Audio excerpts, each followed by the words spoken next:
एक अनाथालय जहाँ पे कई लोगों की मौतें हुई और जिसे दुनिया की सबसे शापित जगहों में से एक माना जाता है। आज हम बात करने वाले हैं ओहायो में स्थित एक जगह के बारे में जिसका नाम गॉर ऑर्फनेज है। गॉर ऑर्फनेज का नाम पहले लाइट ऑफ होप ऑर्फनेज था, जिसकी स्थापना जोहान स्प्रंगर ने 1903 में किए थे। लेकिन इससे पहले भी उनका एक ऑर्फनेज था जो कि जलकर खाक हो गया था, जिसमें 3 लड़कियां भी जलकर मर गई थी। मैं आपको बताना चाहूंगा कि जोहान और उसकी बीवी की किस्मत बहुत ही बुरी थी, क्योंकि इनके साथ शुरुआत से ही काफी बुरी दुर्घटनाएं हुई थी। पहले तो इन्होंने अपनी 7 साल की बेटी खो दिए, जिसके बाद इनका दूसरा बेटा पैदा होते ही मर गया। साथ ही साथ जोहान का करियर भी बर्बाद हो गया था। लेकिन इतना सब होने के बावजूद भी वो ओहायो में जाते हैं और फिर से एक अनाथालय खोलते हैं, जिसका नाम उन्होंने लाइट ऑफ होप रखा था।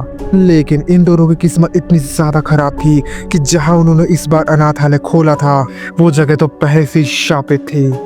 इस लैंड के मेन ओनर का नाम जोसेफ स्विफ्ट था, जो कि एक फार्मर थे। यहाँ पर 4 फार्म हाउस थे और एक बड़ा सा बंगला था। लेकिन इनके भी साथ उस जगह पर कुछ उसी तरह की घटना होती है जो कि जोहान और उसकी बीवी के साथ हुई थी। उनकी भी 5 साल की बच्ची मर गई, जिसके बाद उनका 24 साल का बेटा भी बाद में मर जाता है। और उसके बाद जोसेफ ने अपने सारे पैसे भी खो दिए, जिसके बाद उन्हें मजबूरी में आकर उस मेंशन को निकोलस विल्बर को बेचना पड़ जाता है। निकोलस विल्बर एक काला जादू करने वाला व्यक्ति था।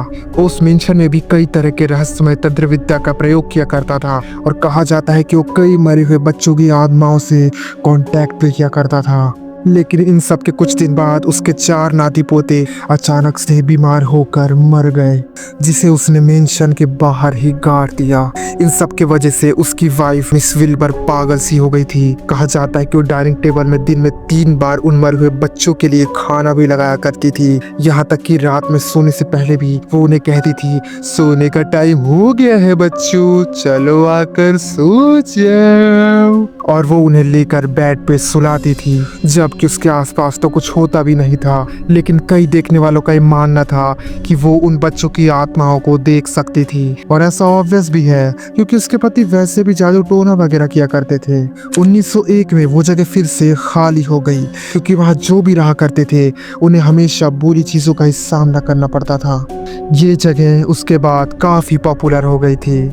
यहाँ के ट्रैजिक हादसे और भूतिया घटनाओं को लेकर कई जवान बच्चे एक दूसरे को डर देते थे कि वो इस जगह जाकर देखें। इतनी डरावनी जगह होने के बावजूद भी जोहान स्प्रंगर, जिनकी पहले से ही काफी बुरी किस्मत थी, वो यहाँ पर एक अनाथालय खोलते हैं, जिसके बाद उनके साथ भी ट्रैजिक चीजें होना शुरू हो जाती हैं। बच्चे अनाथालय से भागने लग जाते हैं, यहाँ तक कि वो भागने के लिए वहाँ स्थित वेरमिलियन रिवर से भी गुजर कर जाने लगे थे। बच्चों का कहना था कि जोहान और उसकी बीवी बच्चों से बहुत ही बुरा बर्ताव करते थे, चाइल्ड लेबरिंग कराना, एब्यूज करना, उन्हें खाने में भी बकरे के फेफड़े, बीमार बैल के सिर और मक्के भी उसमें उबाल के दिए जाते थे, जिसमें उनकी चट्टियां उबाली जाती थी।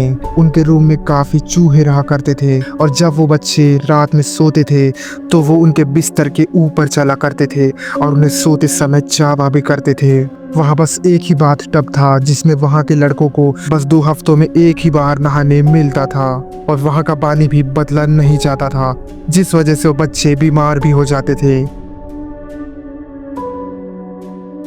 यहाँ तक कि उन्हें डॉक्टर्स के पास भी लिख कर नहीं जाया जाता था, जिस वजह से कई बच्चे मर भी जाते थे। कुछ विटनेस का ये भी कहना है कि वहाँ के बच्चों को स्कूल तक जाने नहीं दिया जाता था। हालांकि ये सब बातें जोहान और उसकी बीवी ने छुपाने की काफी कोशिश की है, लेकिन 1909 में इन सब पे इन्वेस्टिगेशन किया जाता है और वो सारी चीजें सामने आती हैं कि कैसे उस अनाथालय में बच्चों के साथ अत्याचार किया जाता था। यहाँ तक कि जोहान और उसकी बीवी भी ये बात एक्सेप्ट करे कि वो बच्चों के साथ कैसा ट्रीट करते थे। लेकिन उस वक्त ओहायो में उससे रिलेटेड कोई कानून नहीं था, तो पुलिस ने कुछ भी नहीं किया।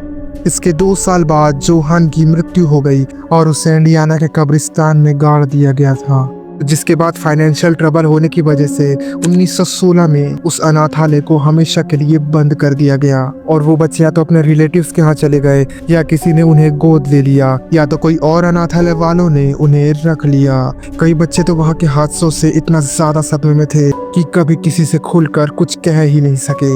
माना जाता है कि गौर ऑर्फनेज में कोई भी विजिटर रात में जाते हैं तो उन्हें लोगों की स्पिरिट्स दिखाई देती हैं, जो कि ऑब्वियसली इस ऑर्फनेज के मरे हुए बच्चों की होती थी या फिर निकोलस विल्बर के उन नाती पोतों की। यहाँ तक कि कई लोगों का ये भी कहना है कि उन्हें जोहान की आत्मा भी वहाँ पर भटकते दिखाई देती है। लोग जब वहाँ कार पार्क करते हैं तो उनके कार में बच्चों के हाथों के निशान बन जाते हैं। विजिटर्स का ये भी कहना है कि वहाँ बच्चों के चिल्लाने की आवाजें आती हैं और कुछ चमकती हुई रोशनी सा भी कुछ दिखाई देता है। तो क्या आप जाना चाहेंगे गौर ऑर्फनेज?